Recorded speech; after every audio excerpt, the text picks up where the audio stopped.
Can you hear us right now? Jerry. How you doing, Jerry?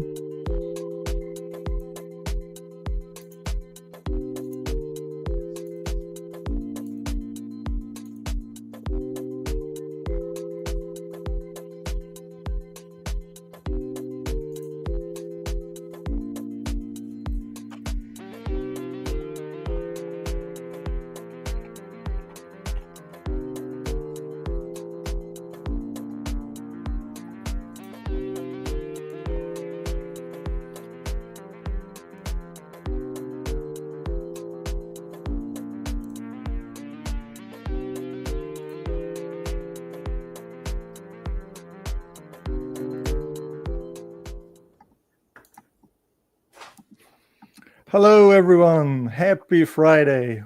Thanks for joining our live stream, the Developer Advocates AMA, Ask Me Anything, but in this case, Ask Us Anything. A show that we do right now pretty much once a month after a lot of positive feedback from knowledge that my colleagues have delivered in person. And in this episode, we also have a special guest, but I'm not going to give it away just yet. My name's Laszlo Bola, Senior Developer Advocate, and we got a full house. Take it away, Sarah. Hello. Hi, everyone. My name is Sarah.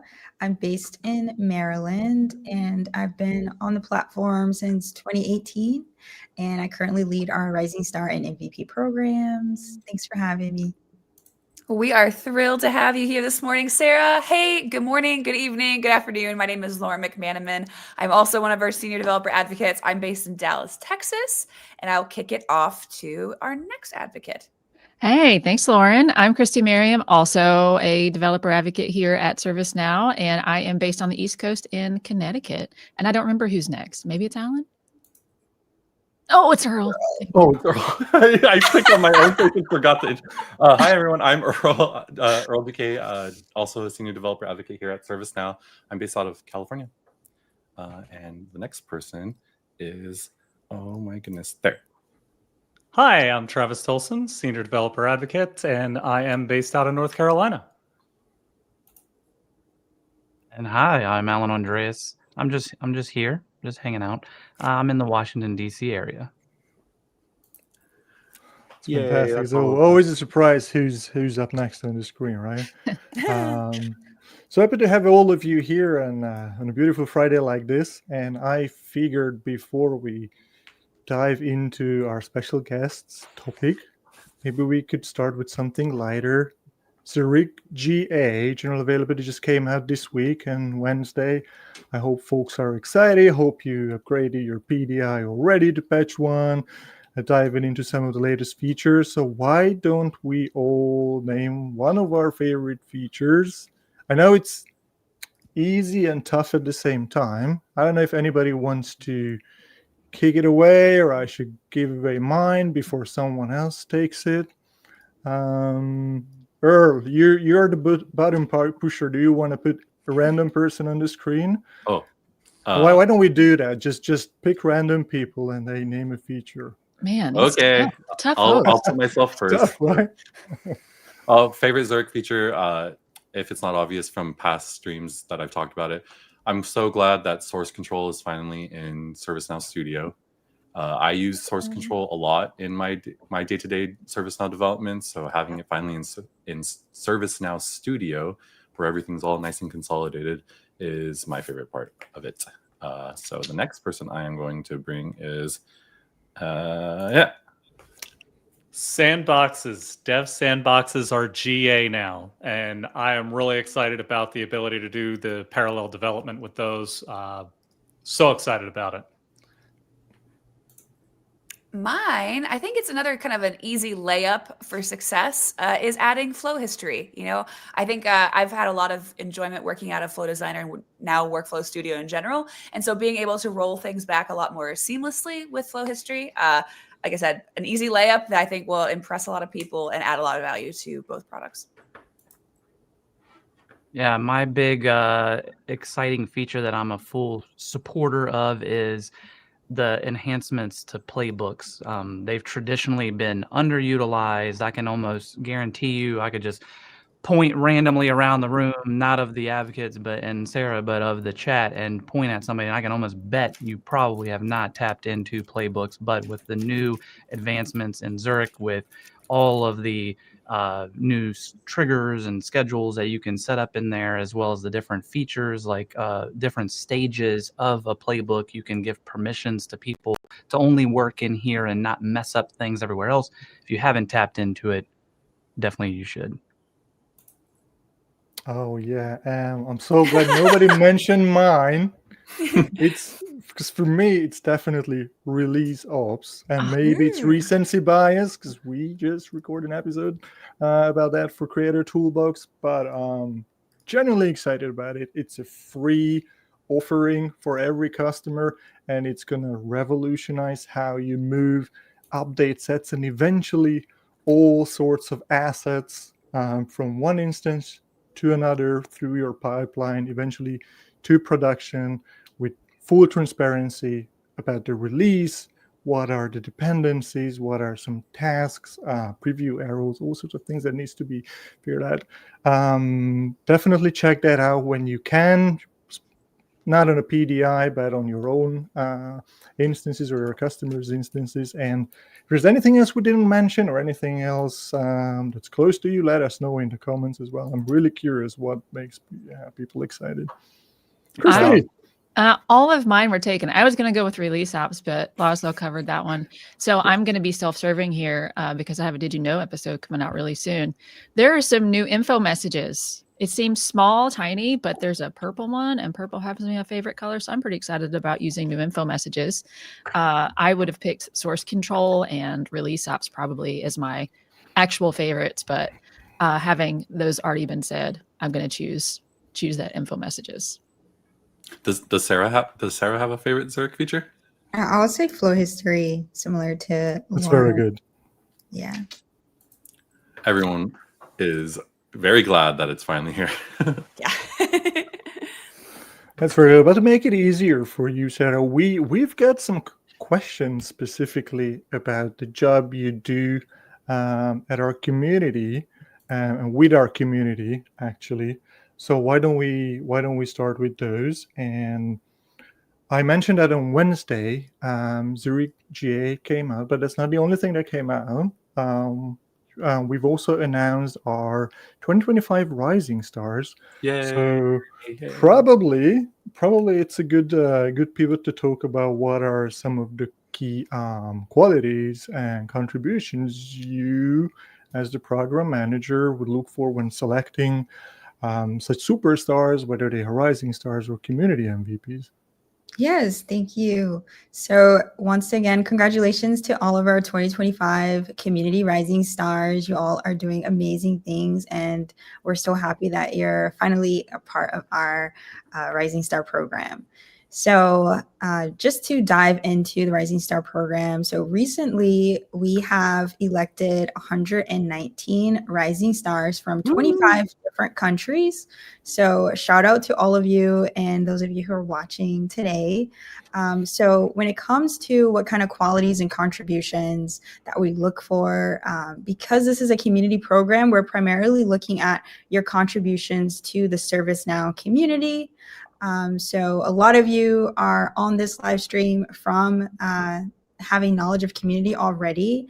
But if you've never heard of the Rising Star program, it's really an opportunity for you to get recognized and to connect with other community members who are looking to become emerging contributors. So that means you are visiting the community site, and you're also looking at the content that is available to you, but then also sharing your perspective in terms of whether it's a reply to a question or reply to an article, or perhaps you yourself have a question, or you would just like to share your thoughts in a blog about different things that you're an expert in or things that you're learning. So that's truly what being a Rising Star is all about, is basically sharing your journey along the way.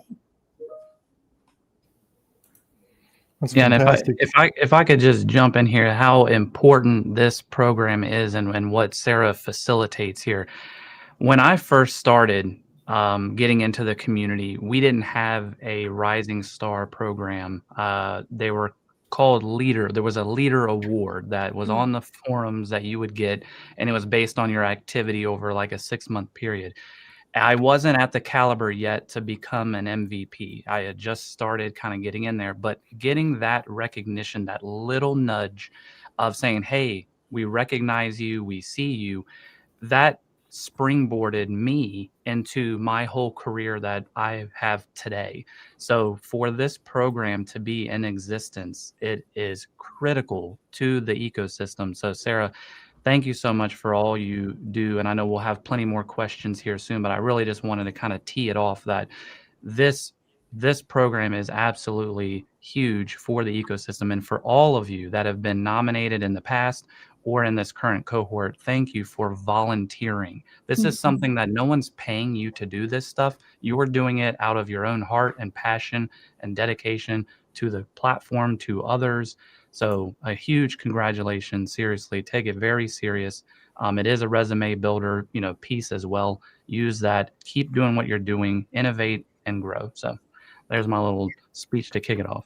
And if I could add, also continue to show up to these live streams with our developer advocates. As Alan mentioned, he used to be MVP. As you all may already know, Travis, Earl, and Laszlo also were part of our MVP program. So just by showing up and being present and interacting with developer advocates and others, it really makes a difference in your day-to-day and your motivation to keep giving back and sharing what you know. Great advice there. Great advice. How long has the Rising Star program been around, Sarah? It's been 2-3 years now, right? Yeah, that's correct. So Rising Star program launched in 2022. So our very first Rising Stars are a part of the 2022 cohort. And then last year we did take a pause because we needed to reflect on the state of community in this era of AI. And we also received lots of feedback from our Rising Star members in ways that we could improve the program. I mean, they love the program already, but we saw it as a benefit as well to introduce mentorship as part of this program. So folks have a closer handle on their ways of contributing and also to just learning about the platform. So really excited to welcome in also Rising Stars who have not only volunteered in terms of producing content out there in the wild in the community, but also too who have elected to be mentors and mentees as part of this program. So many exciting things in the works for this year. Nice. Absolutely. I think that's a great segue to a question that's basically for all of us here. It's an open question. I'm just curious of everyone else's opinion. What would you guys say are some of the telling signs for a high-value community post or contribution so that it can then be considered as part of a Rising Star program or community MVP program? And how would you say people could write more of those? I'll kick this one off. For me, what I'm looking for is you sharing your experiences.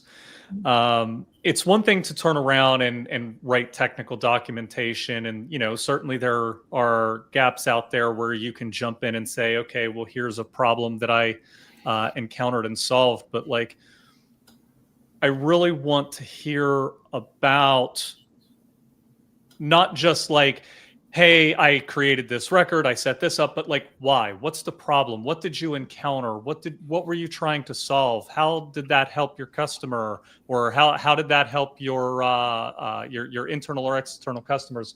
I want to hear about those experiences that you're having as a developer on the platform and how you're going about solving these things, because it just comes across a lot better when you're in the story. So that's something that I look for when I'm looking for high value content. For me, I think one of the reminders that I always give people, especially with the heyday of using AI to assist you with with these kind of posts and stuff like that, especially when I call it assist, because when people just use AI to create their content, that's a no-no. But one of the things that I always say is, if you're not integrating your own experience and your own expertise into any topic that you're talking about to show both credibility, experience, why you have that authority to talk on the topic, then it will look very generic. And so having intentional thought onto why is it important that I post about this, and either from my opinion, my experience, or even my unique view, because when you combine all those things together, even if it's something that a lot of people know about, combined with your unique experience of how you've done it or what you've seen about it, makes it unique content, regardless of how common that of the topic you're talking about. Your experience makes it unique. And so if you're not integrating your experience into it and your own anecdotes and all that kind of stuff, then it'll always feel generic. And it's really obvious for at least for me, when I look at someone's post and I'm like, oh, like it's very generic, because they didn't talk anything special or unique about it, and why they wanted to talk about it. That's for me.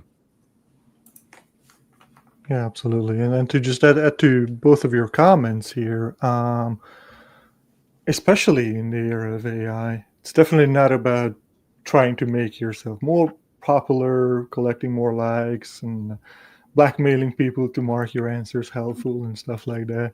But as another actually recent rising star pointed out in their post this week, it's oftentimes about you learning something as well, and just sharing that experience along the way by reading that question, internalizing it, and as Travis mentioned, trying to connect to the actual value and the outcome, and thereby providing a quality answer. And if it's good enough, it's quality, it helps, that recognition is going to come. You don't need to remind people to like your post and all of that. It's just going to happen. And honestly, but Sarah is here to prove me wrong, but honestly, that's not what we look at, like how many likes you have on your post, so it's more about quality, right?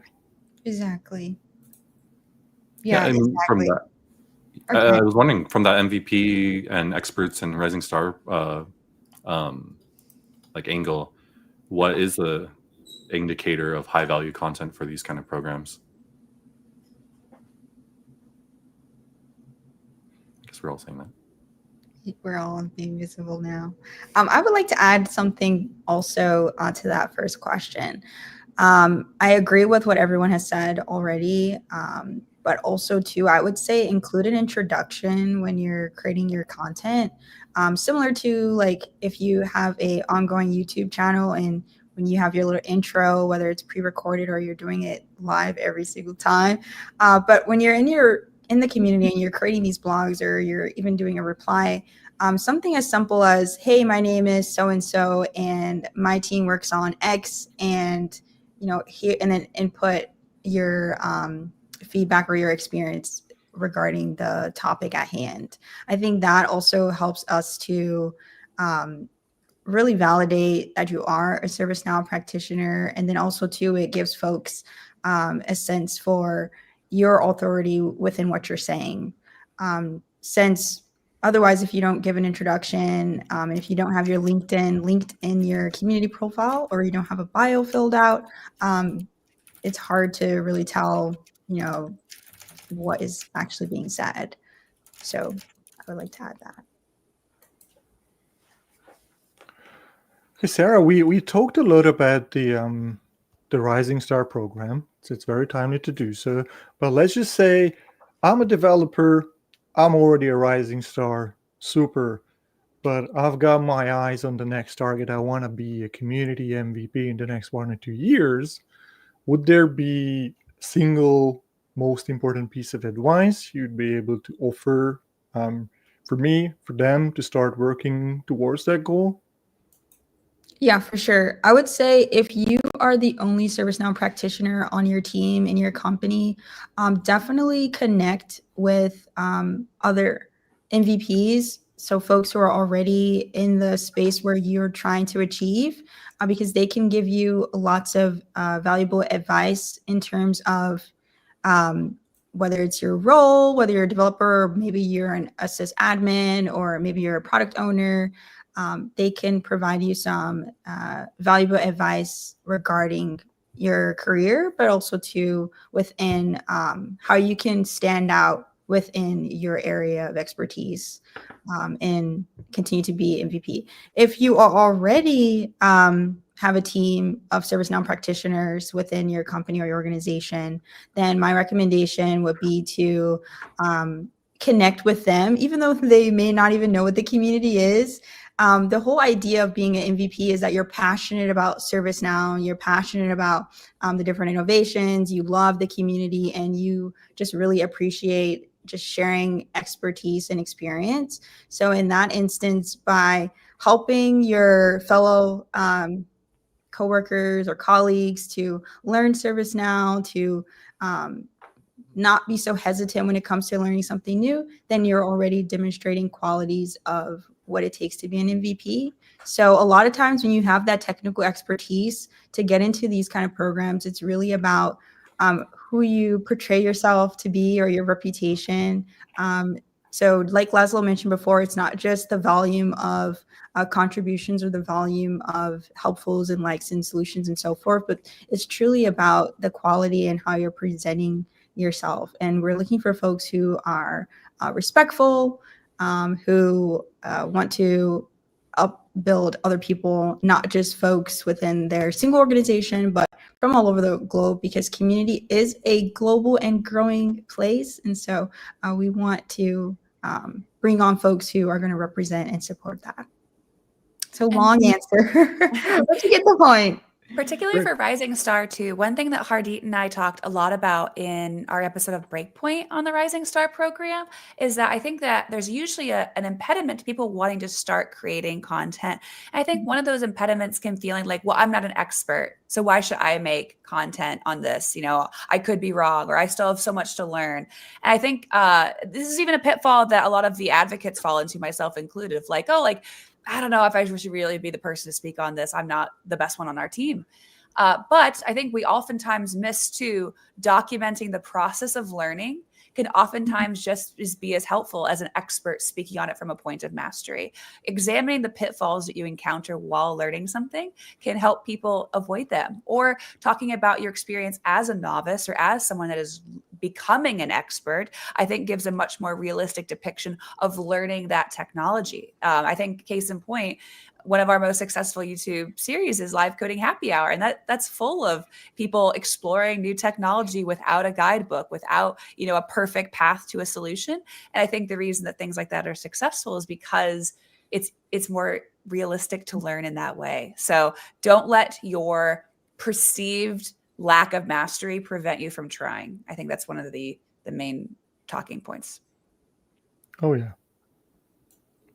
Yeah, I think one of the last things that Sarah said too resonated, because I've been seeing it a lot with the influx of Rising Star posts on LinkedIn, congratulating everybody and stuff like that. One of the common things I saw across a lot of these posts were someone thanking another person for their influence and their mentorship and them getting to where they are now. And if we're thinking of the future of where you go from here as a rising star, or someone just even getting any form of recognition inside of the community, if you've had someone pour into you in that way, are you thinking about how you can pour into others in the future? The way someone has helped you, who's someone around you that you would want to start helping to? And that is a lot of indication that there is just growth, but also investing back into the community that you're part of. So that's always a fun thing to see, is when people turn around and start influencing others too, because then that's how the community grows. Yeah, and I think these program. Yeah, please, Travis. I kind of wanted to pile on to what Lauren was saying there, because for those of you that think to yourself, well, I don't really have anything to contribute because I'm not an expert, I can't tell you how many times people have come to me and asked me, well, where did you go to learn this about Service Portal? And I sit back and I'm like, I didn't write that down. I don't know. I don't know how to teach you how to learn this, because at this point in my career, I'm so far down the line from having learned it, I'm no longer an expert in learning it.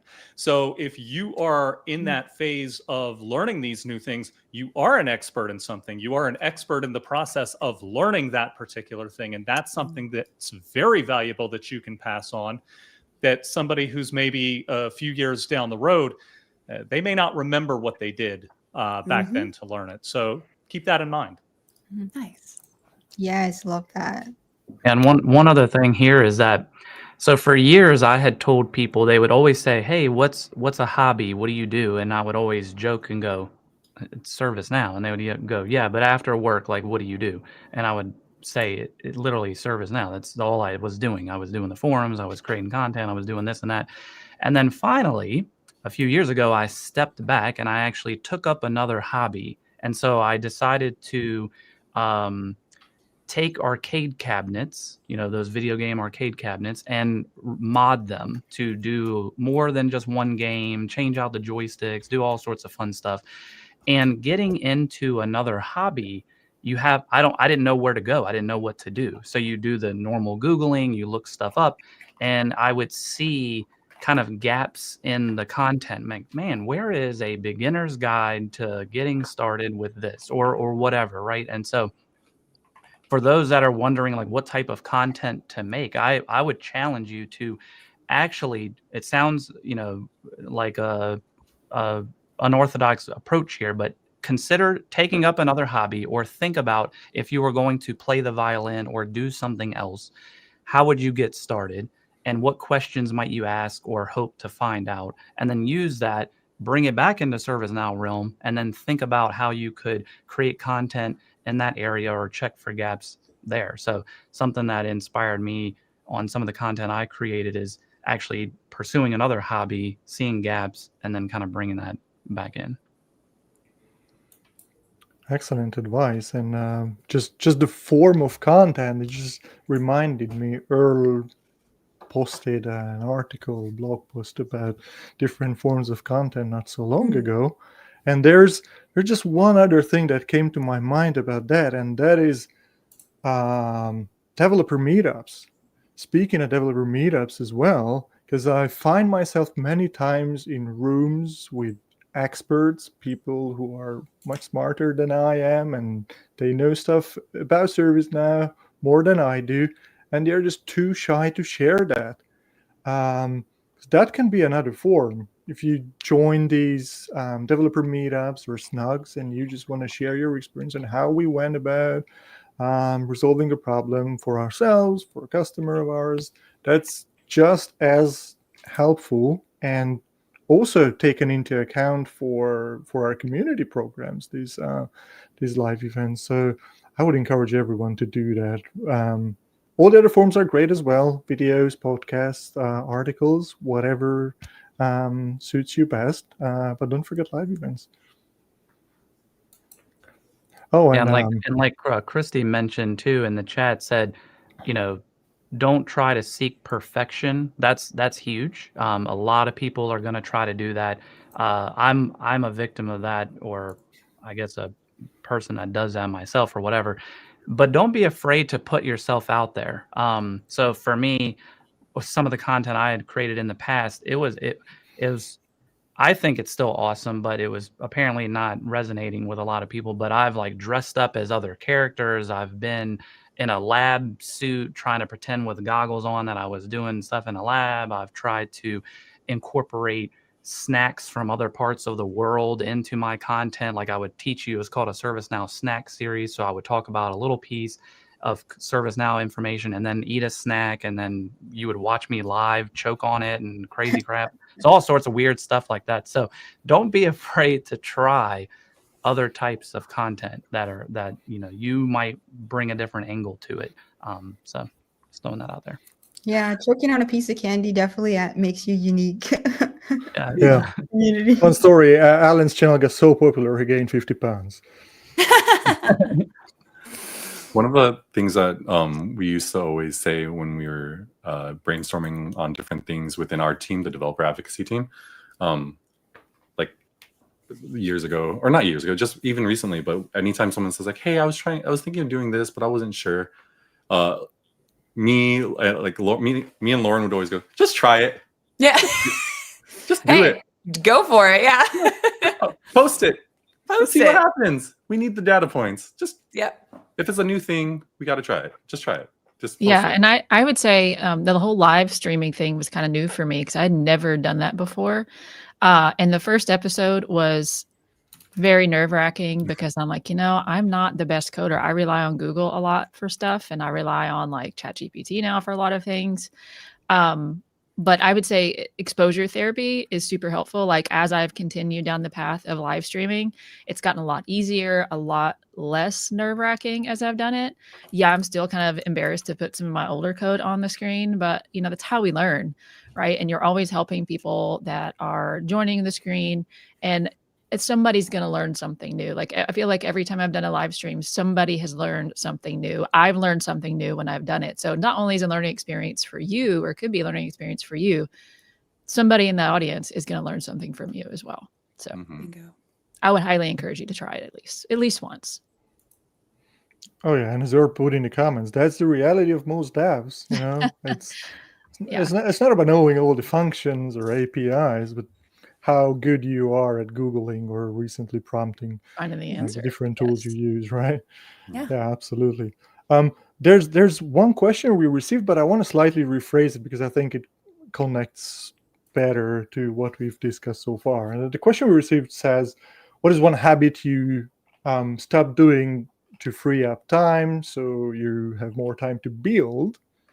My question would be, what's one thing you guys all have stopped doing in order to be able to contribute more? It probably is more relevant for the time before you were an advocate, if you're an MVP or you were doing something else before. But also as an advocate, I guess you have to have certain limitations to be able to produce content. So any example works. Who wants to start? I know. I have one. Yeah. So recently, and by recently, I mean like as of like a week or two ago. So obviously we have all these world forums coming up. And so there will be a substantial amount of travel for most of us.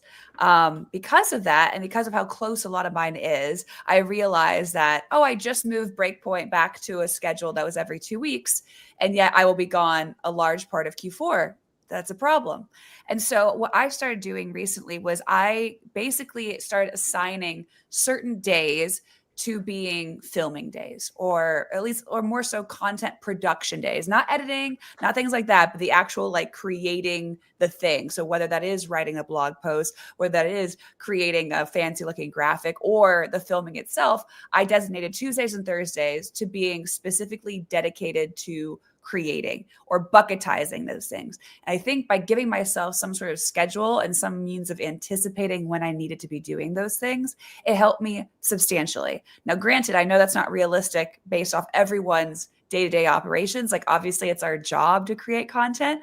So it's a little bit hard to do that outside of the realm of being in the workday, but that doesn't mean you have to dedicate an entire day. You could bucketize certain amounts of time for this. And I do think it helps you mentally prepare and commit more to creating. You go, okay, it's, Thursdays in 2 days. Like, what am I building that day? It does help me get in the frame of mind instead of just kind of procrastinating certain things. It's helped me a lot. I would say it's not something I've stopped doing, but kind of on the same lines as Lauren, and kind of time boxing the things you're going to do and having a day for things. I've mentioned on other streams before, but I started using an app called Sensama that lets me kind of book my day and like set weekly objectives. And then I can put tasks based on those objectives and organize my day so that I know, okay, for the first 2 hours of my day, I'm going to edit this video. And the next hour, I've got a meeting. And it really helps me kind of stay organized and stay focused on those objectives. Because at the end of the week, we have this meeting every Monday. We talk about what we did the week before. And at the end of the week, I get this nice summary that tells me everything that I've done that week and what I accomplished that week. So not only is it keeping me organized, it's keeping me motivated. And it's for me and my brain, and that works very well for me. So if that's something that feel like that you're motivated by and seeing that kind of checkbox where you're checking things off a list, very fulfilling, then something I would highly recommend trying out. There's other apps out there that do it, but Sensom is the one that I use.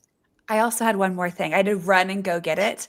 So basically, I also had the issue of I just wouldn't get up early enough. Like that was the other thing too, is like I wanted to do these things in the morning. I'm much more productive in the morning, but I would find myself, a lot of my teammates are West Coasters. So I'm like, oh, my meetings don't start till this time. I can kind of, roll into it. And so this is not an ad. This works for me. It's something called a brick. And so what brick does is basically you assign apps to it. And basically if you have to bring your phone to it and it disables certain apps. So what I've started doing is that I brick my phone for Instagram, TikTok, LinkedIn, even stuff, it's not necessarily entertainment, but it's scrolling time. And so when I go to bed, which is upstairs, this is a magnet, and it's not a paid actor, but it's on my fridge. So basically I can't start doing any fun scrolling till I get up and out of bed. So it's embarrassing that it's helped me that much, but it's helped me substantially. That's awesome. I would love that promo code when you get it. I don't know. I'm not a paid actor. I'm not a shill for Brick, but honestly, it's worked great. I found it on Instagram. That's And I think the other thing is that, like some of you mentioned, it's holding yourself accountable, right? Yeah. Like we all set goals, we all want to do great things, and that's perfect. That's great, but to be serious for like a moment, it's like you got to step out of kind of the dream land here and actually hold yourself accountable. And so Lauren, doing that where you're kind of punishing yourself, if you will, to say, hey, I'm going to get up, I'm going to do these things first before I get to do that. Having that discipline to do that. And like Christy's organizing a day and saying, these are the things I need to do. Right? To be serious, be for real, and actually try to do that and set muscle memory, set the rhythm, and then the rest will come from there. But don't set a crazy big goal. Start small, but actually stick to it and go from there. I think one of the half of it is me needing to keep myself accountable, as everyone was saying, myself accountable. But the other part of mine, and I've been experiencing this more recently, which is kind of weird, is one thing I've been trying to stop doing is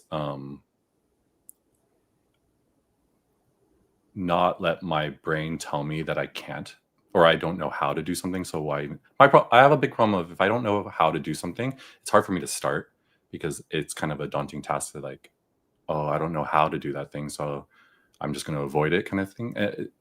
I mentioned like in the past live stream, building a Discord bot, like that was kind of a daunting thing to me because ServiceNow doesn't do WebSockets. And so I was like, I don't know how to get this done in ServiceNow. So it was always a daunting task for me. So like I had that imposter syndrome always looming over me of like, I'm just not going to do it because it's going to be embarrassing if I fail on stream or something like that, which is kind of ironic because I was so much more adamant about my abilities earlier on in my career. I was like, I could build anything in ServiceNow. I will build everything in ServiceNow. And then that got less and less as I got more into my career. And so that feeling doesn't really ever go away for a lot of us, that imposter syndrome, that doubt. But I'm trying to convince myself and I'm trying to stop doubting myself because like we're using silly little JavaScript gibberish to speak like into our processes and to build all these wild things that we're building for our companies, for our work. And why do we doubt ourselves when we can do all these wild, crazy things already? We just got to try. So I've been trying to tell myself I am able, especially now with like ChatGPT being able to like coach me through things. Like we're able to do things now. And I need to stop forgetting that and just keep trying. Yeah. 100%. And it's all true what you guys have said. And as the newest member in the team, I can just say that it seems to me that all my team members are much better in doing all of these things, whether that's time boxing or keeping themselves accountable. One thing I would mention to also try and tie it back to how to become an MVP, rising star, whatever. Well, if I would have to phrase it as what to stop doing is also what Travis mentioned before. Stop not writing down stuff when you're working on something. Mm-hmm. That is something I found to be extremely helpful when I was like, hey, I anyway working on this problem because I have to. I'm doing it for a customer, doing it for my company. So I might as well just write it down because we need the documentation anyway. And I can just repurpose it and rewrite it and create an article out of it or any kind of content out of it. And I didn't even use AI back then, so I had to do the extra labor, but it was much easier that way.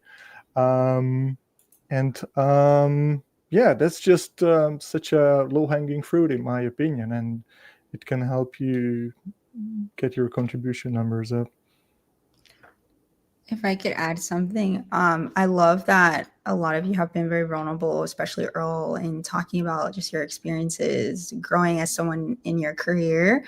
Something I've learned about myself. So similar to a lot of the developer advocates here, I also too have a degree of perfectionism where I won't start something if I know I can't give my full attention to it. But of course, that leads to procrastination and a lot of other things. But recently, I've gotten into adult coloring books. So if you have a store or maybe bookstore nearby, perhaps you can pick up a coloring book for adults. And what it's teaching me is that you don't have to get the whole picture done in one sitting. Like, it's okay to take a break and come back to it. And it might even become a more beautiful picture than if you were to just do it the whole way through.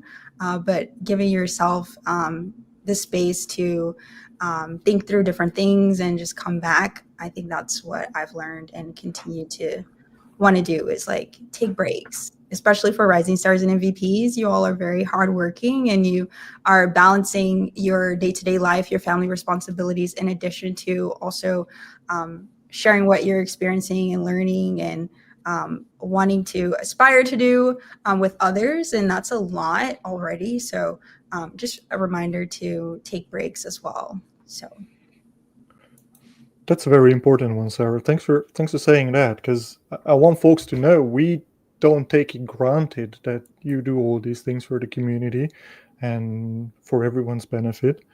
I know it's not easy when you got, billable hours, other accountabilities, family. I don't know how many kids or puppies or whatever. It's greatly appreciated. It really is, and our team with Sarah at the helm is trying their best to make this whole experience better, help you get more recognition for the work you do. And actually, on that note, Sarah, I want to make sure we get to some of the other questions we received specifically for you. So if you allow me, I'll just pivot to that. There's one particularly interesting one is, do you require evidence of so-called teaching impact, for example, repo, stars, session, feedback scores, numbers, sold threads, or is it just the volume of output? That's enough in terms of how you evaluate who gets to be Rising Star MVP? So that's a great question. First and foremost, volume is not what's most important. It's your consistency throughout the year. So we're not looking at who is putting out the most content, which is a common misconception. Again, we know that you all have other life responsibilities outside of the community, regardless of how passionate you are about helping others. And so we're not so unreasonable to expect you to have a certain number of content or volume throughout the year. However, we do pay attention to consistency. So are you coming back to the community on a regular or consistent basis? That's really what's going to help us to see whether or not you make a good fit for the program, because you can't really motivate someone if you're not there, right? So we look at the quality of your contributions, not just the volume. And then the first part of that question, can you remind me, Laszlo, the first part of the question? Yeah. Do you require evidence of teaching impact? Yeah, so as part of Rising Star program, what we've introduced are teaching contributions as well as your engagement pieces, so your experience. When it comes to any of those categories of content, we are not looking at evidence of what was the impact of this, but more so when you provide a URL or link to your content, that allows myself and other reviewers to go in and look at that content and see, is this actually teaching someone something, or does this actually make sense? Is this helpful? So that's how we're evaluating the content that you're submitting, and not so much so of like, you don't have to say that the teaching content was impactful. However, if that's something that resonates with you and you like to expand more on that, that's something you can do. But it's not required. You don't have to share that. Just give us the URL and we'll do the hard work. Yeah, different people contribute in different ways, so you don't always have to be the expert in something in order to be recognized as a rising star, for instance. But on that note, Sarah, we have a question about who reviews candidates, how many reviewers look at each application, and how do you avoid, or how do you try to avoid, single reviewer bias? Yes, for sure. So this is also another great question. I kind of answered it a little bit in the previous one, but with regards to who reviews candidates, it's myself, developer advocates, and also some product managers. So for Rising Star specifically, there are at least 2 reviewers. So there's a developer advocate, and shout out to Alan and Laszlo as well on this round of 2025 Rising Stars. We couldn't have done it without you. So we have developer advocates for Rising Star, and then myself. So I look at all applications, such as like your motivation for why you want to be a Rising Star, and all other details as well, such as, are you new to the platform, or are you more experienced in the platform? Are you low code, no code, pro code? I take a look at all the information and factor that into the decision in whether or not you should apply and be accepted this year, or whether or not we want to encourage you to apply a year or so after, based off of your experience on ServiceNow. With regards to MVPs, we have at least 3 or 4 reviewers in addition to myself. So we have all of our lovely developer advocates here on this stream who review contents for MVP, but we also have product managers as well who are just super passionate about what our MVPs are doing, and love to hear different feedback from them. And so they also too volunteer their time to review. And then of course myself, I take a look at those applications as well. So together we holistically make that decision of whether or not a person will join our program this year or perhaps a year after. So it's the validity of your contributions, but also to the strength of your application. So did you take your time when applying and answering those questions, or was it kind of like an afterthought of like, oh, this exists, let me apply, but not really contributing much? In that case, we'll say, hey, we're so happy to be introduced, but let's have you apply and get in next time. So yeah, we really want to recognize the folks who have been really waiting for this recognition, and who could truly benefit in this point in time. But we're not perfect, so we might miss a few times, but just let us know. But I think that's a kind of a testament to the process, right? It's like automated reviews has been around for a while, but none of the MVP or Rising Star process is automated in that way. Like, it's all the pieces of your app, your whole profile, every answer that you submit, all of the content that you show off, and all the URLs you provide, someone's actually looking at it. Multiple people are looking at it manually to make sure that kind of quality is there. We have errors because we're human, but there's a dedication to making sure that you're actually reviewed as from a human perspective. Mhm. Yeah, and to add to that as well, like as I said before, like we're taking a look at you as an individual and your circumstances. So, for example, if you're not only the one person in your organization or company, but let's say you're the one person in the country that you're in, like that is a significant impact. And we may be more graceful towards you, being as though from a environmental perspective, it's just you on your own and you're striving for this recognition. That is something we definitely take into consideration. So we are looking at those of you who are out there in the wild kind of on your own. But of course, like, you know, we have folks from different countries where there's like a significantly higher volume of applicants. So we do take that into consideration as well. But basically, as Earl has said, like we're human. And we are doing this process in a humanly fashion. But at the same time, like there's benefits to that as well. And like I just said, for folks who are in areas where, you know, they're not typically recognized or they're standing out and they have to go through things that some others may not, we definitely do appreciate and we take that into consideration. So, yeah. Yeah, and I'll say one thing from just reviewing that really stood out to me was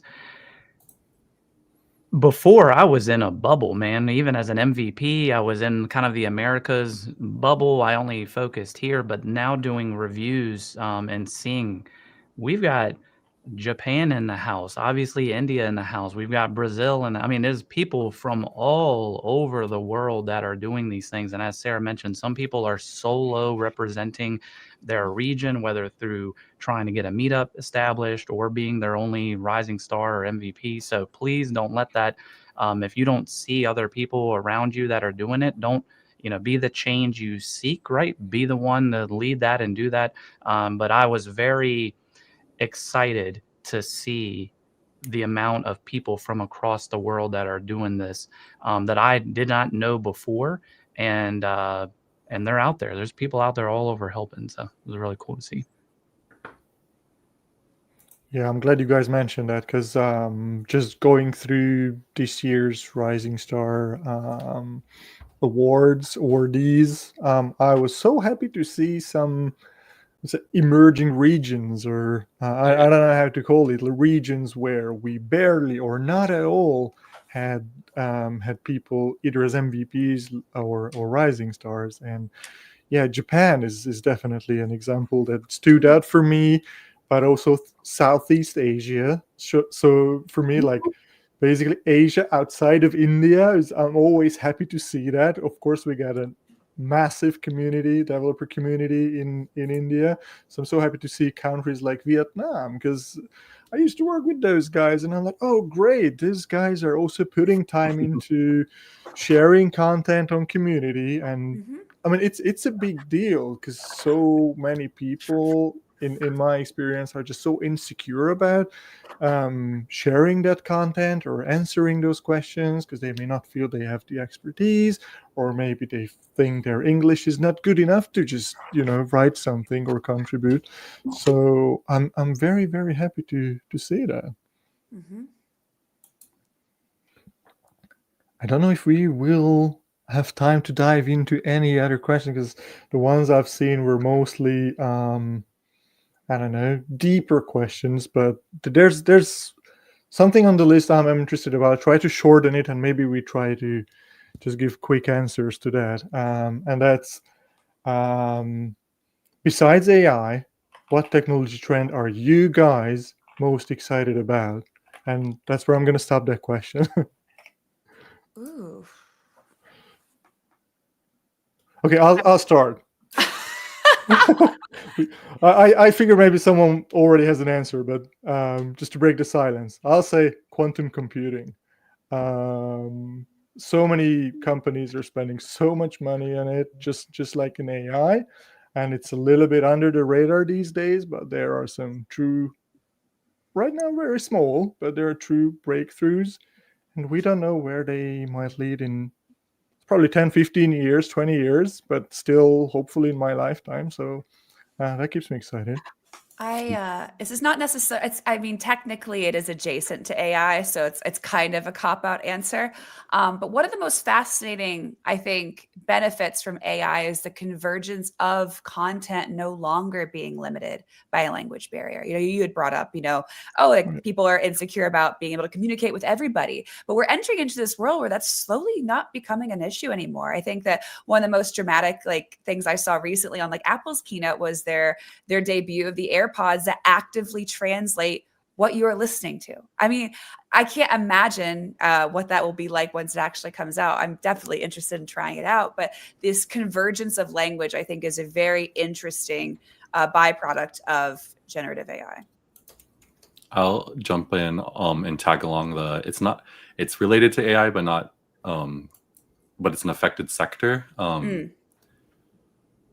Health and all the things that better computer processing, AI, all that stuff that will benefit our ability to diagnose or find cures for or treat and stuff like that for the health sector is very exciting for me, because technology and progress ramps together, and so I'm always excited to see how fast tech is changing, which usually means how fast healthcare can change. I mean, this is definitely related to AI, but you made me think of, so my kids are young. One will be 10 on Sunday and the other one is 7.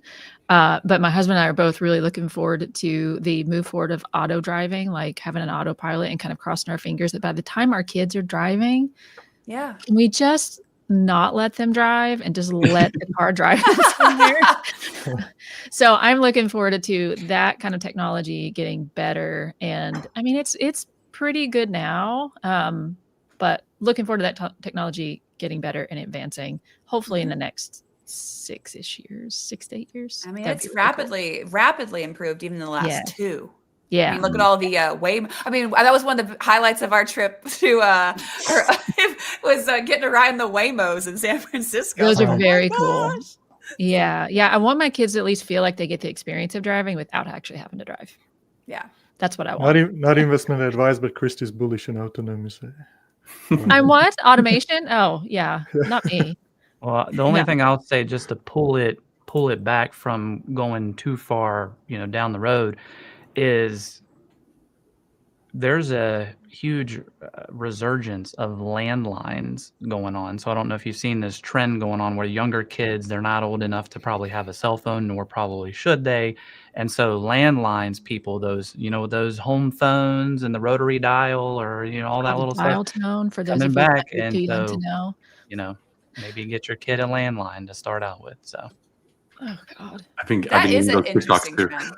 That is a really interesting trend of people becoming more anti-social media, I think, as time goes on. Because we saw, the last 10 years, it's been this huge just J curve of social media's prevalence and success. But I think Alan is wise and indicating maybe there's reaching a tapering off point as well of how pervasive it should be allowed into our lives. And so either the parental or natural pushback from it is definitely an interesting trend.